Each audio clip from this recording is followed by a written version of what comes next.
اللہ علیہ کے پاس نا ایک بوڑھی اماں اپنا بیٹا چھوڑ گئی. تو حضرت صاحب نے کو 2 4 5 مہینے رکھا. تو بعد میں اس کی اماں کو بلا کے کہا کہ تو بیوہ ہے, بیٹا تیرا یتیم ہے, میں نہیں چاہتا کہ اس کا وقت ضائع ہو. یہ پڑھنے والا کوئی نہیں, سارے نہیں بھائی پڑھنے والے ہوتے. اب یہاں علماء بیٹھے ہیں, میں بے ادب بھی نہ ہو جاؤں. کچھ پورے 8 سال لگا کے بھی آ جاتے ہیں, سند بھی ان کے پاس ہوتی ہے. ناراض نہ ہو جانا, یہ تو سب اچھے لوگ ہیں. سند ہوتی ہے پر پتہ پوتا کوئی نہیں ہوتا. یہ اعلیٰ حضرت نے لکھی ہے بات. سند ہوتی ہے, پوری ڈگری ہوتی ہے, اس پہ کئی لوگوں کے سائن بھی ہوتے. تو بہت سارے طالب علم ایسے ہوتے ہیں جو مدارس میں کہتے ہیں میں فاضل فلاں ہوں, لیکن کوئی شے پاس. تو مولانا سردار احمد صاحب محدث اعظم پاکستان رحمۃ اللہ علیہ اس بوڑھی کو کہنے لگے تیرا بیٹا کند دینا ہے, پڑھنا پڑھانا اس نے کچھ بھی نہیں, تو یتیم بچہ ہے, کل کو تو کہے گی کہ میرے بیٹے نے وقت ضائع کیا تو واپس لے جا. بوڑھی اماں رونے لگ گئی, کہنے لگی میں پڑھانے تو نہیں لائی تھی, میں تو آپ کو رب کا ولی سمجھتی ہوں, میں تو نوکری کرانے لائی تھی. نوکری. حضرت انس بن مالک کہتے ہیں میری اماں بھی حضور کی بارگاہ میں دے گئی تھی. حضور کی بارگاہ میں یہ نہیں کہا تھا کہ یا رسول اللہ پڑھا دیں, ہاں میں ذمہ داری سے بات کر رہا ہوں. یہ نہیں کہا تھا حضور مجاہد بنا دیں. یہ تھوڑی کہا تھا کہ یا رسول اللہ صلی اللہ تعالی علیہ وسلم سے مفسر محدث محقق مفتی بنا دیں. حضرت انس کی اماں کہہ گئی تھی سونیا جب تک یہ رہے گا نا آپ کی نوکری کرے گا, یہ گھر کے کام کاج کرے گا, ڈیوٹی کرے گا. حضور یہ آپ کی نوکری کرے گا. تو میرے محبوب نے پھر دعا کر دی, اللہ اسے برکت عطا فرما. تم سمجھتا ہے خدمت والا خالی رہ جاتا ہے؟ جتنا ذائقہ خدمت والے کو ملتا ہے جو اس کے نصیب میں آتا ہے وہ کسی کا نصیب کہاں بھائی. حضرت انس کہتے ہیں حضور نے دعا کر دی برکت کی. مجھے تو کھیتی باڑی آتی بھی نہیں تھی, پر لوگوں کے باغ میں سال میں 1 دفعہ پھل لگتا تھا, میرے باغ میں 2 دفعہ لگتا تھا. حضور نے دعا کر دی یا اللہ اسے اولاد دے. فرماتے ہیں میرے بیٹے, میرے پوتے, میرے نواسے, میری بیٹیاں. فرماتے ہیں میں زندہ ہوں اور میری 100 اولادیں موجود ہیں. پریشان ہو گیا 100 سن کے کہ بچے 2 ہی اچھے, 100 اولادیں میری موجود ہیں. حضرت انس بھی مولانا سردار احمد صاحب کے پاس نا چھوڑ گئی بچہ. کہنے لگی حضرت جی میں کو پڑھانے کے لیے تھوڑا چھوڑ گئی ہوں, میں تو اس لیے چھوڑ کے گئی ہوں کہ آپ مہربانی کریں خدمت کرائیں. تو حضرت جی کہنے لگے کوئی ایسا کام ہی نہیں, خدمت والا کیا کراؤں. کہنے لگی پٹھے پوا لیا کرو. جی ہن لڑ پیندے نے, کہنے نے بچے کام کر دیں مدرسے دا. حالانکہ اب کہاں بچے کام کرتے ہیں, اب تو گزر گیا دور, اب تو بچے کام کراتے ہیں. اب بچے بھی ناراض ہو رہے ہیں, گور گور کے دیکھ رہے ہیں. صحیح پہ رہا ہوں آپ کو, بچے کام کراتے ہیں, بچے کہاں کام کرتے. کہنے لگی یہ چارہ ڈالے کرے گا آپ کی بھینسوں کو. تو حضرت نے اس کو کہا کہ بی بی چارہ میری بھینسوں کو ڈالنے کے لیے میں نے بندہ رکھا ہوا ہے, تو جا لے جا. کہنے لگی ہاتھ باندھ کے حضور مہربانی کریں رکھ لیں, چارہ ڈالے گا. اور پتر توجہ سے چارہ ڈالنا حضرت کی بھینسوں کو. رونے لگی. حضرت نے رکھ لیا, مہینے کا خرچہ بھی دیتے. شام کو نا وہ سارا دن کام کرتا, شام کو آ کے پیروں میں بھی بیٹھ جاتا. حضرت جی لائیں تیل تھوڑا سا, پیر نہ دبا دوں.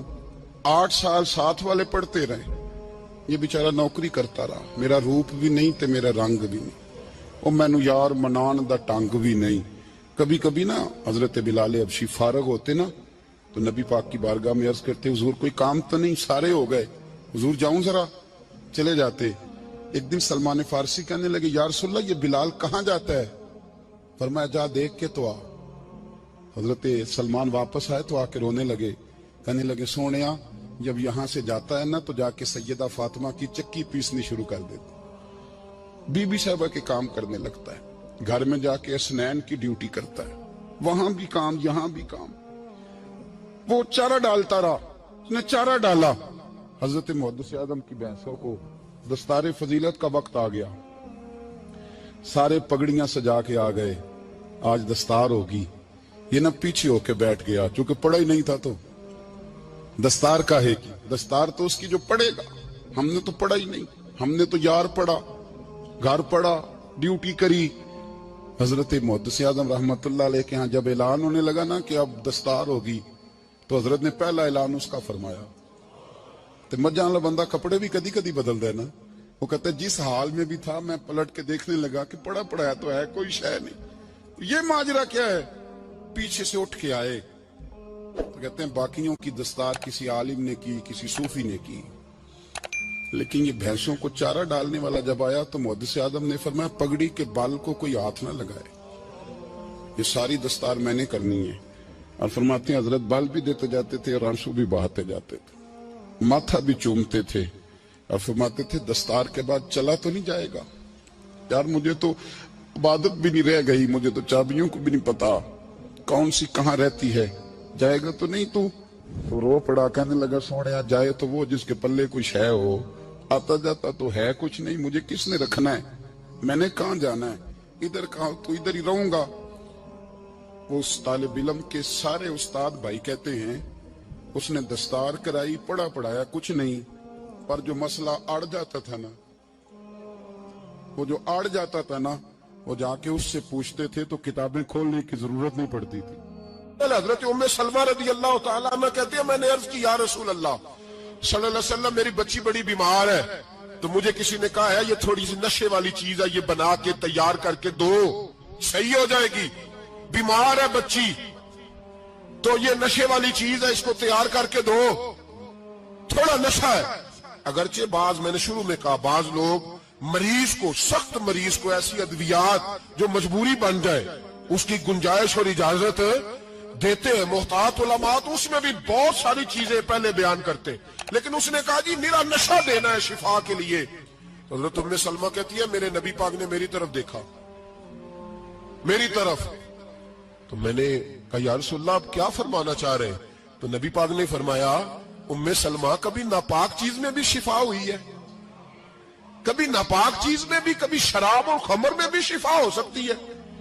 شفا رب کریم نے رکھی ہے پر شہد کے اندر رکھی ہوئی ہے، شفا اللہ نے رکھی ہے قرآن مجید میں رکھی ہوئی ہے، تو اس میں بھی کبھی یہ حضور نے بیان کیا ہے کہ اس کے اندر شفا ہو سکتی، تو امت کتنی دلیری کرتی ہے جو یہ مشورے دیتی ہے کہ اس کے اندر نشہ ہے، شراب ہے، تو کھانسی چلی جائے گی تو فلانی بیماری چلی جائے گی۔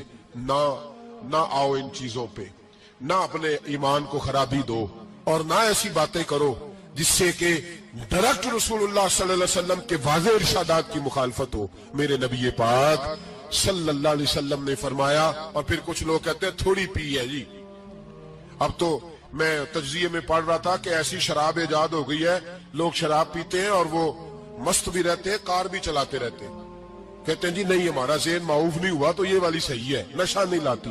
میرے نبی پاک صلی اللہ علیہ وسلم نے فرمایا جس چیز کی تھوڑی مقدار، زیادہ مقدار حرام ہے اس چیز کی تھوڑی مقدار بھی حرام ہے، جس کی زیادہ مقدار حرام ہے اس کی تھوڑی بھی، تو خمر اور شراب اگر فل پینا جائز نہیں تو تھوڑی پینا بھی جائز، یہ حرام ہے اور حرام تھی اور قیامت تک حرام ہی رہے گی۔ میرے نبی پاک صلی اللہ علیہ وسلم نے منع کیا اور حضور نے اظہار ناپسندیدگی فرمایا، فرمایا 40 دن تو عبادت ہی قبول نہیں ہوتی شراب پینے والوں جب تک سچی توبہ نہ کرے۔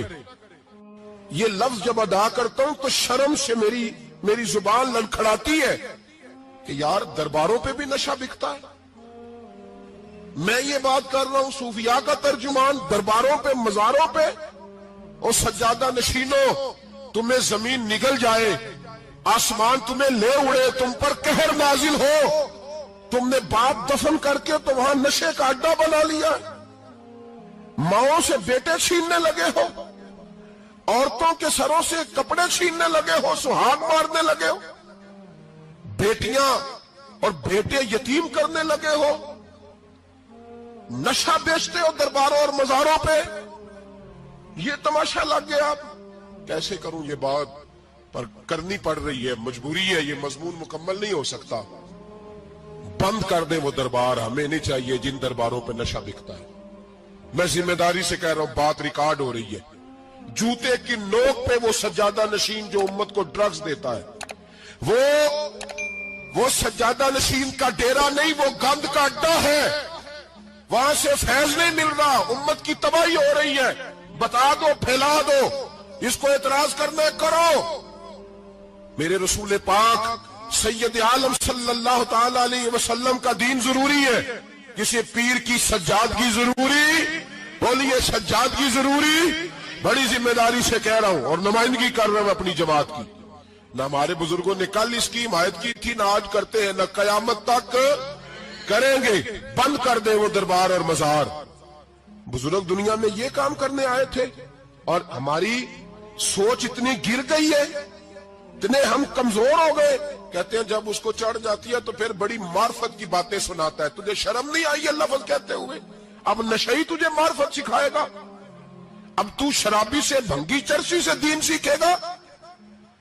کہتے ہیں اس نے پی ہوئی تھی، چڑھی ہوئی تھی، وہ بات کر دی تو میرا کام بن گیا۔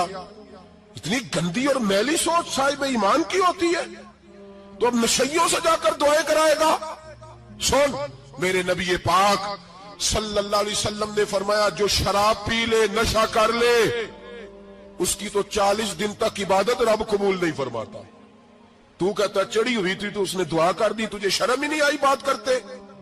حیا ہی نہیں کیا تو نہ جملہ بولتے؟ یہ کوئی تصوف اور طریقت ہے؟ جاؤ اٹھا کے لے جاؤ۔ ایسی کوئی تصوف اور طریقت ہمیں نہیں چاہیے، ہمیں وہ والی طریقت چاہیے جس میں خدا کے قرآن کی بات ہوتی ہے اور محمد مصطفیٰ کے فرمان کی بات ہوتی ہے صلی اللہ علیہ وسلم۔ تو بھائی یاد رکھو، یہ کوئی طریقہ نہیں۔ ایک مزار ہے، مجھے ایک صاحب کہنے لگے آ جائیں یہاں بھی فاتحہ پڑھیں۔ میں نے کہا یہاں کیا ہے؟ کہنے لگے تھے تو بابا جی نشہ وشا کرتے، پر اب سنا ہے لوگوں کی منتیں بڑی پوری ہوتی ہیں۔ مجھے جذبات بڑے کم آتے ہیں۔ میں نے اس آدمی کو گریبان سے پکڑ لیا، میں کہ ادھر ہٹ، وہ تو نشہ کرتا تھا اور تو جاتا تھا، تیری یہ کیسے طاقت ہوئی؟ تو نے مجھے مشورہ دے دیا ہے، تو ہمیں کمزور سمجھتا ہے؟ ہم کمزور ایمان کے لوگ ہیں، اور میں یہاں تجھے کہوں گا نہیں نہیں میں یہاں نہیں جاتا، میں وہاں جاتا ہوں۔ بالکل کوئی لگی لپٹی بات نہیں، کھری بات۔ تصوف وہ، دربار وہ جہاں قرآن پڑھا جائے اور رسول اللہ کی حدیث سکھائی جائے، باقی کوئی مطلب نہیں کسی قسم کا۔ میں داتا صاحب کبھی جاؤں نا جلسہ کرنے کسی کام سے، کسی تقریب میں، تو میں داتا صاحب کے مزار پہ نہیں جاتا۔ میں کہتا ہوں یار یہ جرانہ نہیں کہ بندہ کسی کام آیا تھا تو فاتحہ پڑھ لی، واپس چلو۔ گکھڑ سے اسپیشل آئیں گے داتا صاحب کے مزار پہ حاضری دیں، اور میرے سنگی گواہ ہیں کہ میں اسپیشل ٹائم نکال کے بہت سارے کام چھوڑ کے اسپیشل جاتا ہوں، اور میں مراد ماننے نہیں جاتا، میں داتا صاحب کا شکریہ ادا کر دے جاتا ہوں۔ میں ان سے کہتا ہوں حضور آپ کی مہربانی، آپ یہاں آئے تو ہمارے بڑے بھی رسول اللہ کے غلام بن گئے۔ میں تو سلام عقیدت پیش کرنے جاتا ہوں، ہم مزارات پر جانے کے قائل نہیں، بلکہ ہماری تو عقیدت کا درجہ ہی مکمل نہیں ہوتا جب تک ہم مزار پہ سلام نہ کریں۔ پر مزار داتا صاحب کا، مزار خواجہ معین الدین اجمیری کا، مزار غوث اعظم جیلانی کا، مزار محدث اعظم مولانا سردار احمد کا، مزار اولیاء کا، مزار میاں شیر محمد شرف پوری کا، مزار رب کریم کے بندوں کا۔ بھنگیوں چرسیوں کے مزار نہیں ہوتے، اور نام ان مزارات کے قائل ہیں، بالکل قائل نہیں ہم۔ میں تھوڑے دن پہلے لاہور گیا تھا، تو میں کار میں میاں صاحب میاں شیر محمد شرف پوری کا ذکر کر رہا تھا۔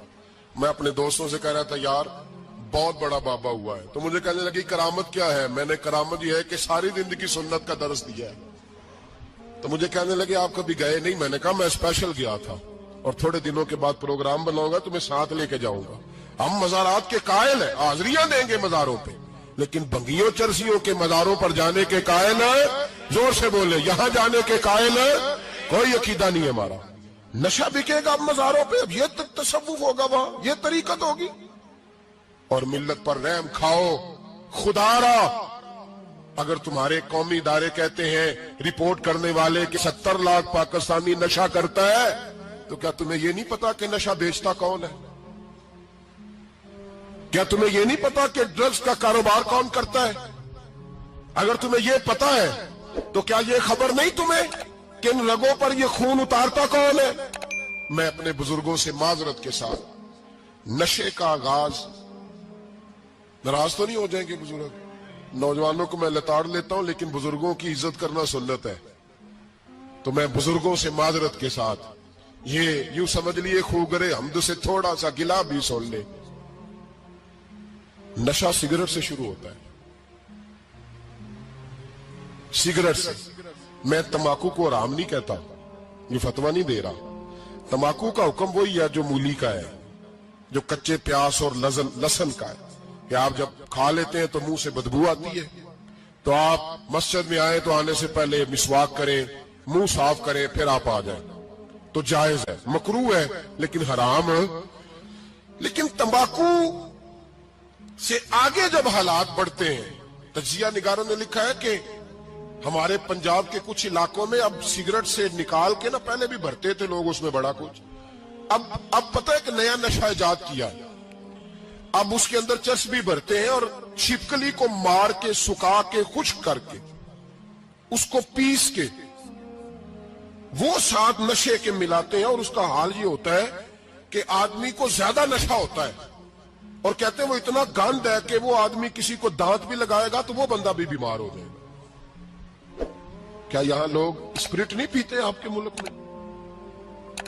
اور ہم کبھی سڑک پہ جاتے ہیں تو نشئی کو دیکھ کے مذاق کرتے ہیں, دیکھنا میں ہارن لگاؤں گا تو گاڑی کے ہارن سے گر جائے گا, لیکن تجھے پتا نہیں کہ یہ کسی ماں کا بیٹا ہے, پتا نہیں کسی بیوی کا شوہر ہے. ایک ہمارے دوست ہیں, بزرگ ہیں, ان کا داماد فوت ہو گیا, نشہ کرتا تھا, تو میں تعزیت کرنے ان کے گھر پہنچا تو کھڑے ہو گئے ہاتھ باندھ کے, کہنے لگے حضرت صاحب باقی ساریاں گلاں چھڑ دیو, صرف نشے پہ تقریر کریا کرو. وہ جب جیتا تھا تو تب بھی اس کے بچے یتیم ہی تھے, یتیم ہی تھے. میری بیٹی جب میرے گھر آتی تھی اور میں اپنے پوتوں کے اترے کپڑے اسے پہننے کو دیتا تھا تو میرا کلیجہ پھٹتا تھا, اور میری بیٹی اس کی زندگی میں بھی بیوہ کی زندگی گزار رہی تھی. وہ میری بہوؤں کے اترے ہوئے کپڑے پہنتی تھی, کوئی دعا کرو, کوئی جلسے کرو, یہ لت ختم ہو جائے. اور کہنے لگا اب میرے وہ چلا تو گیا ہے, دادا دادی اس کے پہلے کوئی نہیں, چچا ہے کوئی نہیں, جب تک تو میں زندہ ہوں ان نواسوں کو کوئی روٹی کا لقمہ, کوئی کپڑا مل جائے گا, لیکن سوچتا ہوں میں بوڑھا ہوں, مر گیا تو ان کو کوئی پوچھے گا بھی نہیں, کون ان کی خبر.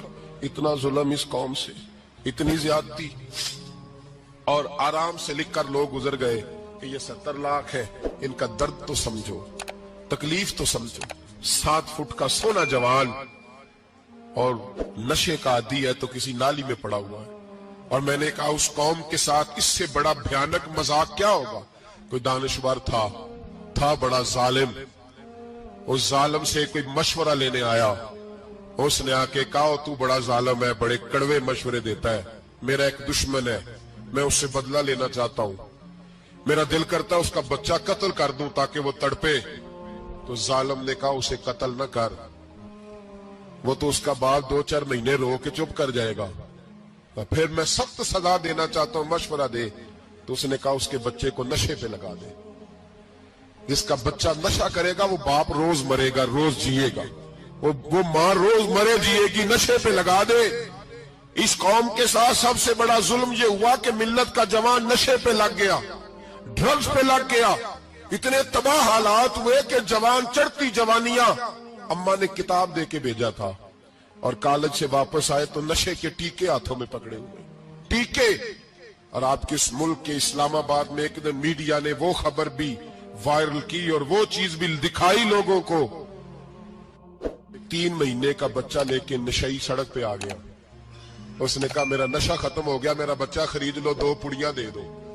تو وہاں بیبیاں جو سن رہی تھی وہ بھی چیخے مار کے رو رہی تھی. یہ ظلم کیا اس قوم کے ساتھ, اور کرپشن کی لعنت نے اجازت دی سپلائی کرنے والوں کو کہ گلی گلی بیچے, گلی گلی. انہوں نے کچھ تھوڑا ظلم نہیں کیا ان حکمرانوں نے.